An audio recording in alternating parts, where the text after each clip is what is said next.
전체적으로 쌀밥은 계속 하락되고 또 겸열구가 이렇게 발생해서 여러분들 지금 스트레스가 심하게 받으실 텐데요. 오늘 제가 준비한 시간은 이 순기별로 주요 병해충 발생 동향하고 말씀드리는 순으로 하겠습니다. 7월 31일까지 생육기를 보면 큰 문제는 없었고요. 또 2항서부터 이삭걸음 시험기까지 감흥은 있었지만 또 일부 천수답에서 2항은 늦었지만 2항을 못하신 데는 6월 중순까지 없었고요. 이 시기에 여러 가지 주요 병해충이 나왔지만 먹노린재를 보면요. 해마다 월동 밀도가 지금 줄어들고 있어요. 18년도에 90마리였던 게 작년에 1.4마리, 올해는 평방미터당 1마리로 줄었어요. 그래서 이 월동 밀도는 매년 여러분들이 공동방제를 시작을 하면서 밀도가 많이 준 것 같고요. 저희가 볼 때 본답으로 이동한 게 금년도는 6월 4일이었어요. 작년도 6월 7일이었고 본답 이동률은 날씨가 좋아지면서 점점 더 빨라지는 것 같습니다. 그래서 큰 문제는 없었는데 특히 조기이양한 데서 집중 발생을 해서 저희가 6월 9일 날 긴급 방제를 했고요. 그런데 이때 방제가 안 이루어진 데, 방제가 소홀한 데는 저희가 9월 달까지 이 먹노린재 때문에 백수가 된다거나 변색돼서 피해가 일어난 놈도 있습니다. 도열병입니다. 도열병 저희가 7월 11일 날 처음 서청 관내에서 발견이 됐는데요. 올해 날씨가 좀 일조가 저조하고 그래서 걱정을 많이 했는데 방제 소홀답에서 세균성 별가름병하고 같이 발생이 됐지만 방제를 잘 해줘서 목도열병으로 인한 큰 문제는 없었습니다. 취약 품종을 보면요. 운강, 상모, 세일미, 소다미, 신동지, 예찰, 고랑찰 정도고요. 여기서 저희가 소다미 가져가신 분들은 특별히 방제 철저히 해달라고 문자도 보내고 있는데요. 예찰에서도 요즘 심심치 않게 도열병이 나오고 있고 또 작년부터 도열병이 발생 안 하는 상강하고 침들에서 이 도열병이 작년부터 계속 발생이 되고 있습니다. 그래서 이게 도열병 레이스가 좀 변하고 있는 게 아닌가 저희도 좀 주시하고 있는 상황입니다. 그 다음 이 생육기에 저희가 병해충은 아니지만 꼭 짚고 넘어가야 할 게 이제 중기제초제 피해입니다. 찰벼 유생미 가공용 벼에서 제초제 전용 제초제 쓰는 거 여러분들 브로모뷰타이드 성분 쓰시는 거 다 알고 계실 텐데요. 이 보람찰이 거의 이제 벤조비사이클론 써도 대부분 잘 넘어가니까 그냥 안일하게 쓰시는 경우가 많은데 금년에 저희가 찰벼를 미르차라고 다복차를 좀 하셨어요. 배약자비 하시는 분이. 이게 좀 통일벼 쪽으로 더 가까이 가는 것 같아요. 품종 특성상. 보람차라고 틀리게 이 브로모뷰타이드 성분 꼭 쓰셔야지 안 그러면은 피해가 굉장히 크게 나타났습니다. 그래서 이렇게 완전 색깔이 죽거나 거의 녹아서 없어지는 경우가 많았는데요. 꼭 미르차라고 다복차 하시는 분들은 이 점 유의해 주시고 또 하나 생육기 때 제초제 쓰시고 나서 논이 완전 울퉁불퉁하게 굉장히 보기가 안 좋은 곳이 많았습니다. 보니까 요즘 원액살포를 하잖아요. 원액 수면살포 제초제 쓰시는데 드론을 쓰시면서 살포하기 편하게 물에 희석해서 쭉 뿌리고 가는데 꼭 약해가 납니다. 그래서 논이 울퉁불퉁하고 회복기에도 별로 생육이 주춤하는 그런 경향이 있는데요. 드론으로 제초제를 하실 때는 꼭 제초제 전용 모듈을 변환해서 원액으로 적화 처리해 주시는 거 꼭 잊지 말아 주시기 바랍니다. 그리고 또 하나 이렇게 제초제 피해가 나면은 하실 일이 되도록이면 할 수 있는 한도 내에서 물을 걸러대게 해주시고요. 요소를 써야 되냐 영양제를 쓰셔야 되냐 그러면서 마음이 급한 김에 그렇게 하시는데 그런 거는 좀 회복기에 접어들어서 새뿌리가 나올 때 그때 영양제를 하시든 요소를 하시든 아니면 이삭걸음 할 때 좀 10% 증시를 하시든 그런 쪽으로 가셔야지 급한 마음에 같이 해버리면은 피해가 더 커질 수 있다는 점 유념해 주시기 바랍니다. 그 다음에 출수기입니다. 출수기 기상이 참 안타까웠죠. 평균 기온은 높았어요. 고온 다습이었어요. 강우량은 전년 대비 2배였습니다. 그리고 일조량은 거의 반토막이 났죠. 그러다 보니까 어떤 일이 벌어졌냐면 조생종 같은 경우 다 출수가 지연됐지만 그래도 조생종은 전년하고 비슷하거나 하루, 이틀 정도 평균적으로 이렇게 늦어졌고요. 중간생종 같은 경우는 전년 대비 평균적으로 약 4일에서 5일 정도 전반적으로 늦어졌어요. 그런데 이제 과비된 논에서는 일주일 정도 이제 늦어진 적도 있고, 또 남참벼나 새누리 같은 경우는 느끼시기에 어떤 분은 막 10일 정도 늦어졌다 막 이렇게 말씀들 하시는데, 저희가 봤을 때도 저희 풍비에서도 이 남참벼가 굉장히 늦어졌어요. 이런 적이 별로 없었는데, 그래서 일조량에 굉장히 감수성이 있는 품종이 아닐까. 새누리, 남참벼 이 정도 될 것 같습니다. 여기 보시면은 8월달 한 달 1일부터 31일까지 한 달 동안 이 비온 기간이에요.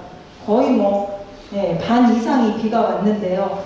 비 온 것도 중요하지만 더 중요한 게 이렇게 연속적으로 비가 온 굉장히 안 좋은 경우. 그렇다 보니까 세균성 벼알마름병하고 이상유류병이 굉장히 발생이 많이 됐습니다.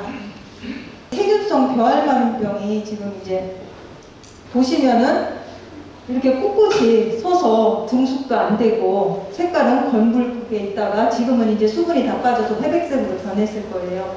제일 처음에는 별로 눈에 안 띄다가 다른 거는 이제 숙기가 되면서 구부러지는데 얘네만 빳빳하게 고개를 들고 있으니까 이제 전화가 그때서 이제 많이 오죠. 지금이라도 약을 하면 어떠냐 이렇게 하시는데, 이 세균성 벼알마름병은 예방적으로 가셔야 되고, 이것은 종자로 감염되는 병이고, 이 세균이 막엽에 위에 있다가 비가 올 때, 강우가 됐을 때 비산에서 벽꽃이 피면 그때 침입해서 들어가는 병이에요.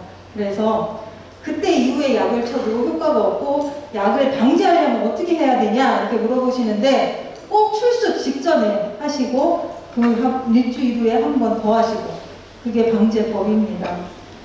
그래서 이걸로 인해서 이제 수량이 많이 떨어지는 데가 있어요. 심한 데는 거의 반 이상이 나간 그런 데도 있는데요. 참고로 농작업 재보험 대상이니까요. 참고해 주시면 되겠습니다. 그래서 이 세균성 벼알마름병은 품종에 대한 감수성은 없어요. 그 시기에 출수가 맞으면은 많이 발생한다고 그렇게 생각을 하시면 됩니다. 근데 올해 여기에 맞춘 미르찰이나 상고나 그런 쪽에서 많이 발생을 한 것 같아요. 그 다음 잎진무늬병도 날씨가 이렇다 보니까 많이 발생을 했고요. 홍명나방입니다. 비례해충이죠. 바비답이나 늦게 이양한 데에서 이제 많이 보이는데요. 7월 중순이나 8월 중순 이렇게 한두 개 잎을 말고 있다 이런 식으로 말고 있다면 그때 빨리 방제가 이루어져야 합니다. 그래서 늦게 방제가 이루어지는데, 지금 늦게 이양한 데 보시면은 하얗게 변해서 등숙이나 출수에도 문제가 생긴 논도 간혹 보일 수도 있습니다. 등숙기인데요. 8월 26일부터 9월 25일까지 기상을 보면 저희가 그래도 금년에 다행히 태풍 영향이 미미합니다. 그리고 기상 여건도 양호하고 등숙 환경에 좀 유리한 환경을 가져서 다행이라고 생각을 하는데요. 요즘 여러분들 벼멸고 흰등멸고 이제 걱정이 많으시고, 오랜만에 호수 들고 들어가셨다, 이렇게 또 분재도 뿌리신다 이렇게 말씀들이 많으셨는데요. 통일벼 계통, 찰벼, 흑미벼, 방제, 소울닭, 늦이양닭 위주에서 지금 많이 발생하고 있고요. 특히 통일벼처럼 좀 잎폭이 넓고 또 이제 남참벼처럼 분할이 잘 되는 그런 쪽에서 많이 발생을 하고 있습니다. 저희가 데이터 시스템상 그 자동 포팅만 보면요, 1차가 저희 서해안 지역에 보면 1차가 7월 7일에서 8일, 2차가 8월 2일에서 3일 정도 이렇게 비례가 되고 있고요. 비례가 된 걸로 보이고요. 현재도 지금 한두 마리씩 포충망에 저쪽 해안 서산 지역 해가지고 지금도 유입이 되는 걸로 통계가 잡히고 있습니다.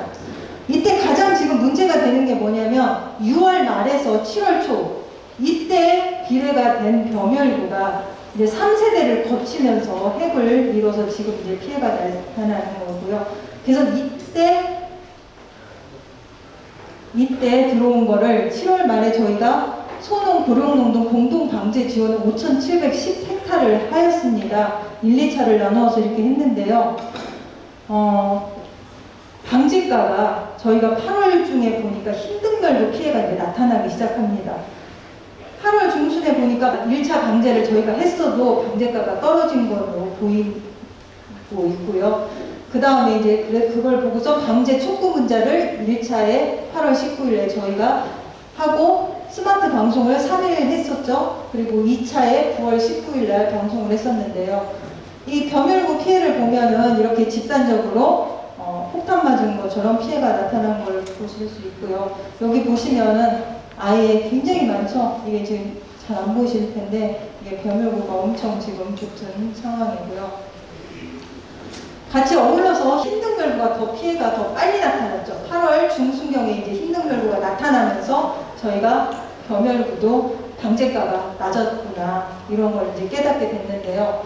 흰등별구 피해를 보면은 이렇게 범열구하고 틀린 양상으로 앞으로 진전하면서 진전을 흩어지면서 피해가 나타납니다. 농가에서도 이걸 흰등별구라고 모르시고 약해놨다. 변색되는 걸 보고 약해놨다 이렇게 생각을 하시는데 저희가 흰등별구 방제를 이제 보고 지도를 했고요. 보면은 이렇게 그을음 현상까지 같이 나타나는 걸 볼 수 있습니다. 그래서 저희가 6개 지역 농협하고 연계해서 총 5,710헥타 정도 공동방제를 1차 7월 15일부터 22일까지, 2차 8월 12일에서 23일, 3차까지 이렇게 방제를 했는데요. 이거 방제가가 좀 떨어지는 걸로 결론적으로는 보이게 됩니다. 그래서 저희가 앞으로 이걸 분석해보고 어떻게 대응을 해야 되냐 생각을 했을 때 이 종합 방제 시기를 좀 뒤로 미뤄야 되겠다. 다음부터는 아까 제가 좀 말씀드린 것처럼 먹노린제도 이제 월동 밀도가 줄었어요. 예전에 먹노린제 때문에 전 방제 시기가 종합 방제 시기가 조금 빨라지는 경향이 있었는데 1차 방제 시기를 7월 20일부터 8월 5일로 좀 늦추자. 이 시기에 잡지 못하면은 범열구는 3세대를 가게 되는 겁니다. 3세대를 가면서 핵을 이루기 때문에 이 시기에 잡아야 되겠다. 그래서 꼭 1차 공동방제를 하셔야 되겠다. 이렇게 말씀을 드리고요. 저희가 내년부터는 수도작 전면적 방제를 할 겁니다. 공동방제를. 군에서 50% 지원하고 농협하고 이렇게 보조를 해서 이제 여러분들의 경영비를 줄이기 위해서 그런 공동방제 사업을 하는데요. 그 농업인들 보시면 저희 공동방제 신청 실적을 보면은 1차보다는 2차 출수기 이후에 거의 많이 신청들을 하시잖아요.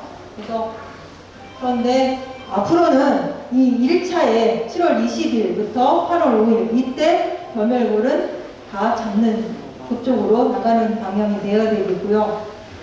이때 못 잡으면 2차 8월 20일부터 8월 31일까지 방제가 이루어지는데 이때는 벌써 벼입이 어우러지기 때문에 방제가가 확 떨어지게 되고 얘네는 벌써 1세대가 지났기 때문에 개체수도 훨씬 많아지는 게 되는 거죠. 범열구가 한 마리에 알을 300개씩 낳아요. 300개씩 낳고 세대가 한 27일 정도 되기 때문에 이런 문제가 생기게 되고 저희가 9월달 온도가 중순 이후부터 30도 이상이 근 7일 정도 지속됐어요. 30도 이상이. 늦더위가 왔는데 그러면서 이 범열구 방제 세대도 급격히 빨라지면서 밀도가 확 올라가는 걸 보고 있습니다. 그리고 또 여기를 보시면 이 사진도 저희가 예찰을 한 농가인데요. 이 산 밑에 이 범열구가 떨어지기 딱 좋은 그런 지형인데 보면은 이쪽으로 옆으로는 양옆으로는 깨끗한데 이 한눈에서만 지금 빵꾸가 몇 군데가 났어요. 이런 걸 보면은 뭔가 차이점을 있지 않을까 분석을 해보는데 보면은 여러 가지 이제 요인들이 있겠지만 분할이 잘 되고 아까 말씀드린 것처럼 여폭이 큰 품종의 찰벽, 남참벽, 새누리 이런 쪽에서 열구가 더 많이 피해를 보인 걸로 보고요.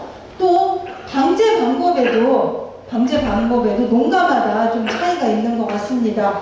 이 볕대 아래까지 약액이 충분히 들어가도록 살포를 해야 되는데 지금 전화가 오거나 현장에서 만나면 고속 방제기를 해야 되겠다. 드론으로 하니까 효과가 없다. 이렇게 말씀을 하시면서 뭐 분재도 뿌리시고 소수도 하시는데 드론으로 하시더라도 약액을 좀 늘려서 약액을 증량을 해가지고 밑에까지 좀 천천히 가야 되겠죠. 천천히 가면서 밑에까지 뿌릴 수 있도록 지금도 그렇게 저희가 말씀을 드리고 있고요. 그리고 또 하나는 이 드론을 바꿀 수 없다면 드론 방제 효과를 또 극대화하시기 위해서 우리 농업인들도 좀 노력을 하셔야 될 것 같아요. 직립 초용을 유지하자는 겁니다. 지금 이제 논에 가서 보면은 막 벼잎이 어우러지는데 다 초용들이 다 틀리잖아요. 그렇죠? 뭐 이삭걸음 시기를 잘못 맞췄다든가 과비가 됐다든가 다 뭐 여러 요인이 있겠지만 가장 좋은 이상적인 방법은 직립 초용을 유지하자. 그래서 적정 시기를 하고 규산도 미리 살펴해서 초용을 좋게 하자. 그리고 적정 분할 각도를 유지하자.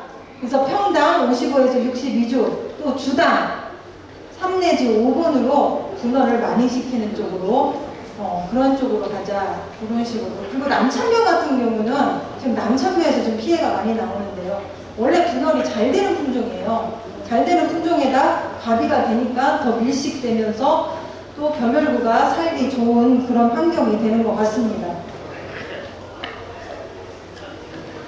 그래서 여러 가지 좀 아쉬움이 많은 해라고 볼 수 있고요. 저희가 금년도 쌀 예상 수량을 봤을 때 전년은 워낙 좋았어요. 저희가 자체 평가를 내렸을 때도 근 620kg 정도, 작년보다는 한 7, 8% 정도 감소할 거다.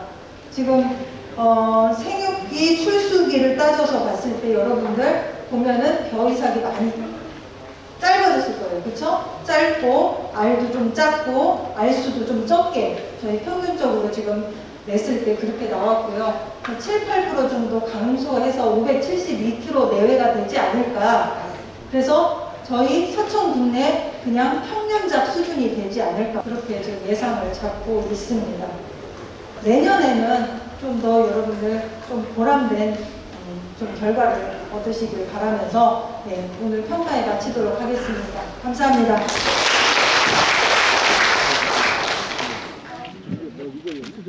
단맛은 이제 보통 보시고 한번 좀 지워도 보시고 또 이렇게 이게 하이아미는 필수아미노산이 고함 무게로 하는 거잖아요. 이거 해부야. 이거도 이런 건 그 만생종으로 조금 그 보내기를 일찍.